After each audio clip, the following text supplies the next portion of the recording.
네, 안녕하세요. 오늘은 2020 대한민국 신성장 동력 포럼에서 제넥신의 지정 사장님이 설명하신 부분이 좀 있어가지고 그 부분을 좀 다룰까 합니다. 이거는 오늘 오전에 10시부터 12시 이 정도 시간 동안 유튜브를 통해서 좀 진행이 됐었고, 저도 유튜브 끝난 다음에 이제 나중에 보고서 이제 좀 말씀드릴 부분이 좀 있어가지고 좀 다뤄볼까 합니다. 풀 영상을 보고 싶으신 분이 있으면은 링크를 설명란에 남겨놓을 테니까 들어가서 보시면 될 것 같고요. 이거 동영상 자체가 전부 다 2시간 10분이 좀 넘는 영상으로 되어 있더라고요. 그래서 중요한 부분만 좀 찝어서 설명해 보도록 하겠습니다.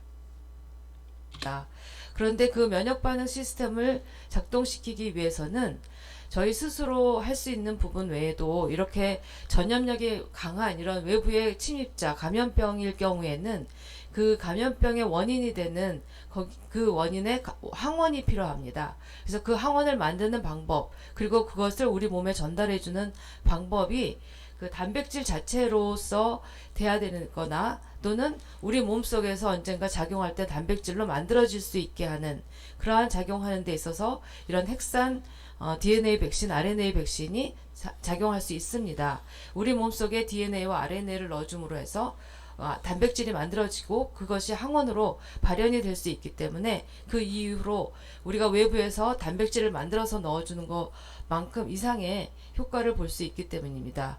그런데 이 핵산 백신은 그러면 단백질 자체를 만들어 넣어주지 왜 DNA 백신이나 RNA 백신을 넣어주느냐? 사실은 단백질 자체를 만들어서 하는 데까지는 사실 상당한 시간이 걸립니다. 하지만 DNA 백신과 RNA 백신은 바로 그 유전자만 알면 바로 저희가 갖고 있는 이 플랫폼에 얹어서 바로 만들어서 빨리 저희가 개발할 수 있기 때문에 굉장히 장점이 있기 때문에 네, 우선 여기서 말씀드릴 부분은 그렇게 많지는 않고요. 여기서 보듯이 신속한, 매우 빠르다는 얘기를 계속 하고 있고요. 그리고 지금 여기서 말하는 거는 이제 DNA 백신과 RNA 백신 그 차이를 좀 설명을 했는데, 외부 침입자, 다시 말해서 이제 바이러스의 원인인 그 항원이 이제 필요하고요. 항원이 필요하고 우리 몸에 이제 그 항원을 넣어주는 게 단백질입니다. 근데 단백질을 갖다가 직접 만들어 가지고 인체에 넣어줘도 되는데, 단백질이 아니고 DNA나 RNA 요 방식으로 넣어줘도 된다라는 거죠. 그럼 저희 인체로 이제 들어오게 되죠. 근데 이제 단백질로 이제 만드는 그 과정 자체가 굉장히 좀 오래 걸리고 그런 부분이 있는데, DNA나 RNA, 그러니까 핵산 백신이라고 얘기를 하죠. 핵산 백신에는 이제 DNA와 RNA 두 가지가 있다고 보시면 되는데, 이 친구들로 이제 넣어주면은 여기서 단백질 형태로 만들어난다. 그런 부분입니다. 그래서 DNA 백신은 이제 유전자만 알면은 빨리 개발이 가능하다, 계속 신속하다, 그런 부분을 계속 이야기하고 있고요. 그 이 부분 말고 이제 제가 좀 시간을 다 정해놓은 곳이 있어서 요쯤 보시면 될 것 같은데. 생산 공정이 단백질보다 훨씬 간단하고 그다음에 신속하게 생산 가능합니다. 그리고 이렇게 해서 저희가 넣어준 그 핵산으로부터 발현이 돼서 나온 단백질이 단기간 내에 체내에 존재하면서 빨리 사라지기 때문에 안전성인 측면에서도 상당히 유리합니다. 그래서 적은 항원이 발현이 되더라도 그것이 면역 반응을 증폭시킬 수 있는 강력한 면역 반응을 유도시키고 그 다음에 항체 반응뿐만 아니라 또 우리 몸에 있는 T세포라고 하는 세포 면역 반응을 모두 유도시킬 수 있는 장점이 있습니다. 어, 네, 여기서도 간략하게 설명을 드리면은, 기존의 이제 단백질 형태보다 이제 더 안전하다, 이제 안전하다라는 부분이고요. 기존에 단백질이 있지만 DNA 백신이 이게 더 안전하다는 이야기를 하고 있고, 이제 항원이 이제 바이러스에서 만들어지는 그건데, 이게 적은 양만으로도 면역 반응이 증폭돼서 강력한 면역 반응을 유도한다. 그러니까 적은 양만 넣어도 굉장히 효과가 좋다라는 부분이고요. 그리고 그뿐만이 아니라 우리 몸에 있는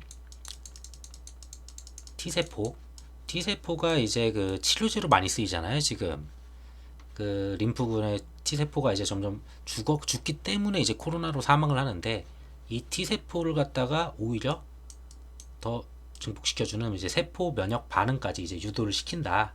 그러니까 그만큼 더 좋은 반응들이 많다라는 부분이고, 이거 이후에 좀 시간 한 3분 정도 시간은 뭐 DNA하고 RNA 이제 이 부분에 대해서 이제 비교를 계속 해주시는 내용이고, 그 RNA 백신과 뭐 비교를 하면서 DNA가 좀 더 우위에 있다 뭐 이런 내용으로 설명을 하는데, 이 부분은 제가 설명 안 드려도 될 것 같아서 좀 바로 넘어가도록 하겠습니다.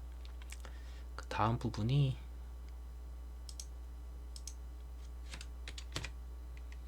생산 비용이 저렴하다고 볼 수 있겠습니다.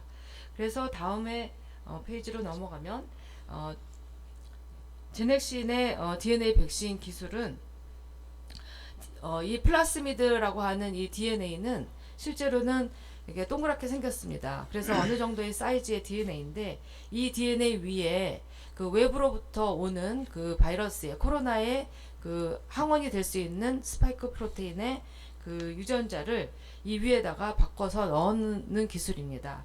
그래서 2번에 해당하는 부분이 지금 그 외부로부터 오는 항원을 만들기 위해서 그 유전자를 끼워 넣는 위치이고요.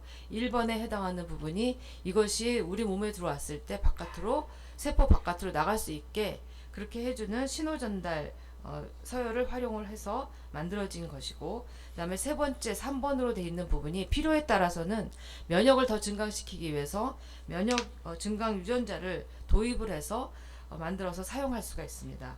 그래서 여기서 2번을 빼고는 사실은 그 전체적인 플라스미드의 이 플랫폼이 이미 다른 치료제나 다른 것에 의해서 많이 사용이 되면서 안전성이나 효력을 지금 확인하고 있고, 저희 같은 경우에는 지금 다양한 DNA 백신의 임상을 통해서 300명 이상의 사람에게 투여돼서 지금 진행하고 있기 때문에 안전하고 유연하다고 저희가 판단하고 있습니다. 네, 이 부분은 조금 설명드릴 부분이 좀 있는데, 우선 지금 이제 DNA 백신이 무엇인지 좀 정확하게 설명이 될 것 같아요. 전에 영상에서도 제가 설명을 해드렸는데 뭐 이런 그림이 없다 보니까 말로 설명을 해서 좀 설명드리는데 좀 부족함이 있었을 것 같습니다. 우선 기본적으로 이런 식으로 이제 두 줄 DNA를 이렇게 엮어주잖아요. DNA 형태로 이제 이루어져 있는 백신이고요. 당연히 DNA 백신이니까. 그리고 이 1번이 이제 항원을 이제 발현시키는 신호라고 보시면 됩니다. 아까 전에 보면 이제 뭐 단백질이냐 아니면 DNA냐 어떤 방식으로 만드느냐 이거잖아요. 인체에 들어가는 그 방법을 해주는 친구가 1번이라고 보시면 되고요. 그러고 이제 3번 같은 경우는 여기 역시 써있듯이 필요시잖아요. 면역 증강 유전자. 그러니까 예를 들면은 좀 쉽게 설명을 드리면, 저희가 뭐 수액을 맞거나 이럴 때 비타민이 들어간 걸 맞을 수도 있고 그냥 수액을 맞을 수도 있잖아요. 그런 식으로 뭐 비타민 드시듯이 뭐 추가로 넣어서 뭐 이러한 효과를 갖다가 좀 더 이제 극대화하기 위한다, 뭐 이렇게 보시면 될 것 같습니다. 가장 중요한 건 이제 2번인데요. 2번 같은 경우에 여기가 이제 코로나의 그 염기 서열을 넣는 곳입니다. 그 코로나의 염기 서열, 그리고 다시 말하면은 이제 여기에는 요 부분에 잘라서 여기에 지금 저희가 봤던 코로나 염기 서열을 넣으면 되고, 그래서 이 부분만 바꾸면은 변종된 염기 서열만 넣기만 한다면은 이 형태의 플랫폼에서 모두 다 백신화를 할 수 있다라는 부분이죠. 그러면 이제 뭐 분명히 의심하시는 분들이 있는데, 이게 뭐 이론뿐이 아니냐. 근데 제넥신 같은 경우에는 GX1882라는 자궁경부암 DNA 백신이 이상에 지금 진행 중에 있고요. 또한 뭐 다른 DNA 백신도 임상을 하였고, 뭐 방금 말씀하셨듯이 300명 이상에서 확인을 하였습니다. 그렇다면은 거기서 확인한 부분은 당연히 2번은 아니겠죠. 이거는 코로나 염기서열이니까 1번이 확인이 됐다라는 거고요. 그리고 3번은 필요시지만 당연히 3번도 확인이 됐다라는 거죠. 그러면 여기부터 요만큼이 전부 다 확인이 됐고 문제가 없다라고 볼 수 있습니다. 그럼 단지 2번만 필요시에 따라서 이제 뭐 바퀴 바꾸듯이 갈아 끼면은 모든 변종에 대해서 대처가 가능하다고 볼 수 있겠습니다.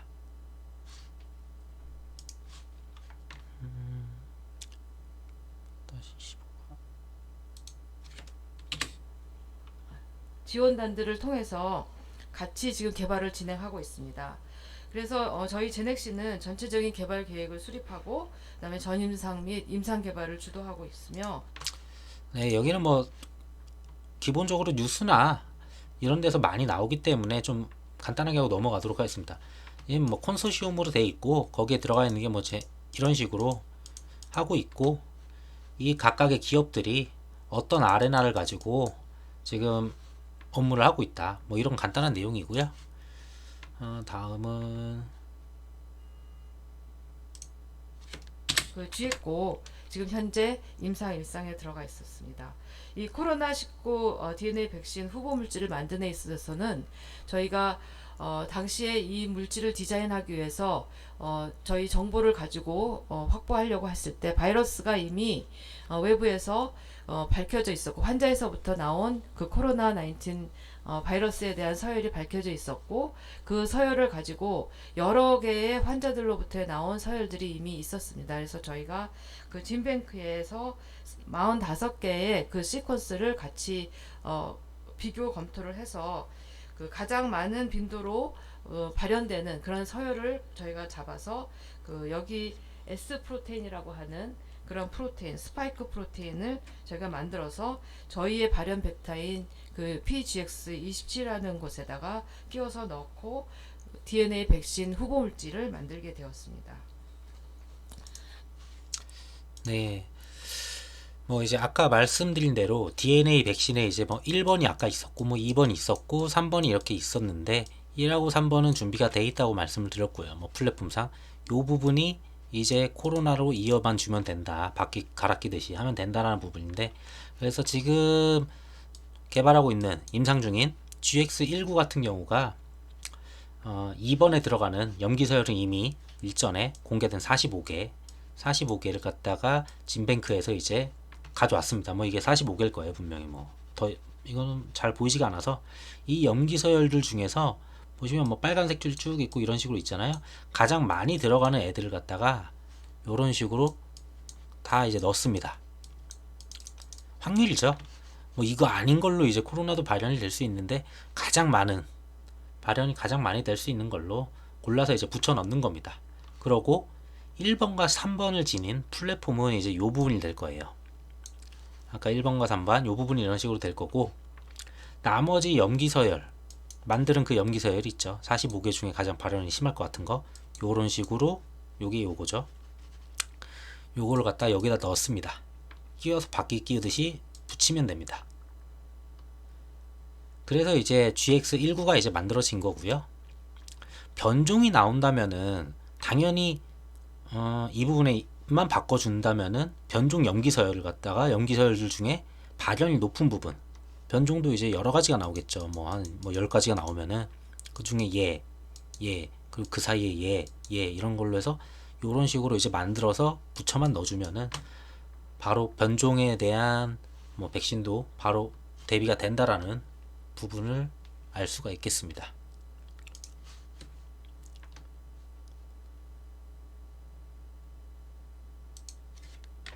상에 지금 들어가 있는 물질입니다. 그래서 이 DNA GX19의 현재 개발의 경과를 조금 더 살펴보시면 저희가 2020년 3월 달에 컨소시엄을 발족해서 만든 이래에 굉장히 빠른 속도에, 그래서 전 세계적으로 얘기할 때 와프 스피드라는 그런 말로 많이들 얘기합니다. 광속 같은 속도로 개발하고 있는데 보통 일반적인 예방 백신을 개발하는 속도와는 굉장히 다른데요. 거기에 기본적인 원동력이 될 수 있는 것이 이 플랫폼 기술이 이미 안전성과 효력을 많이 확보하고 있다라는 것이 굉장히 큰 밑거름이 되는 것이고, 이것을 가지고 여기에 들어가 네. 이 부분은 이제 개발 과정을 갖다가 뭐 경과, 과정이나 이런 걸 설명하는 부분인데, 대부분 이제 뉴스를 많이 찾아보셨기 때문에, 그리고 제 이전 영상을 보셨으면 많이 아실 거예요. 해서 이미 일상에서 이미 투여를 했습니다. 그래서 첫 임상 대상자에게 투여를 한 부분을 알고 계실 거고, 이처럼 늦게 시작해도 굉장히 빨리 진행이 될 수 있었다라는 게 지금 이 사장님께서 말씀하시는 부분이고, 그 이유는 플랫폼이 있다라는 거예요. 플랫폼이 있고, 아까 말했던 13번의 이런 플랫폼을 가지고 있다. 그래서 이게 개발되어 있기 때문에 바퀴 갈아 끼듯이 갈아 껴서 바로 적용시킬 수 있었다라는 것이고, 간단하게 좀 추측해 볼 수 있는 게 3월에 이제 컨소시움이 됐습니다. 그러면 이때 이제 바퀴에다가 이제 이걸 넣었겠죠. 45개 아까 보셨던 걸 갖다가 바로 그냥 꽂아 넣었습니다. 그리고 바로 한 달밖에 안 지났죠. 그리고 또 한 달밖에 안 지났습니다. 근데 4월에 바로 이제 영장류에서 결합항체 반응, 세포 면역 반응 바로 확인했고요. 바로 5월에 중화항체 반응 바로 확인을 했습니다. 그 이야기를 다시 역으로 얘기를 하면 뭐냐면은, 여긴 한 달만, 여긴 2달 만에 바퀴 갈아 끼듯 끼기만 했는데 바로 이제 효과가 나온다는 겁니다. 뭐 당연히 인체 실험은 조금 다를 수가 있습니다. 근데 뭐 영장류는 굉장히 비슷하기 때문에 뭐 이 부분은 생각하기 나름이라고 좀 말씀을 드리고 싶고요. 그래서 가장 말씀드리고 싶은 거는, 변종을 커버할 수 있는 백신들은 지금 미국이나 이런 데서 만드는 그런 백신이 아니고 모더나의 RNA 백신이나 아니면은 제넥신의 지금 DNA 백신, 이게 가장 좀 가능성이 있고 변종을 커버할 수 있다라고 볼 수 있습니다. 그러고 RNA 백신하고 DNA 백신의 그 차이가 아까 제가 중간에 한번 뛰어넘은 게 있는데, 그 부분에서 좀 설명이 좀 많이 있고요. 그 부분에서 당연히 DNA 백신이 확률상 훨씬 더 높다 뭐 이런 부분들 내용이 있으니까 좀 더 궁금하신 분들은 좀 찾아보시면 될 것 같고요. 이거 뒷부분에는 지금 이분이 말씀하시는 게 자궁경부암 DNA 백신이 뭐 임상 중이고 그 부분이 논문에 기재된 부분이 있다, 그런 부분 설명하셨고, 플랫폼의 완성도에 힘을 실어줄 수 있는 발언들이 있습니다. 그리고 일정 부분을 그러니까 뭐 20년도에 뭘 하겠다, 21년에 뭘 하겠다, 22년도에 뭘 하겠다, 이 일정 부분에 대해서 이제 설명하는 부분이어가지고 제가 찍었던 이전 영상들과 좀 내용이 겹치는 부분이 많아서 이 부분은 좀 스킵을 하도록 하겠습니다. 뭐 시간적 여유가 되신다면은 지희성 사장의 이제 발언 부분만 뭐 좀 잘라가지고 보시면 될 것 같습니다. 네, 감사합니다.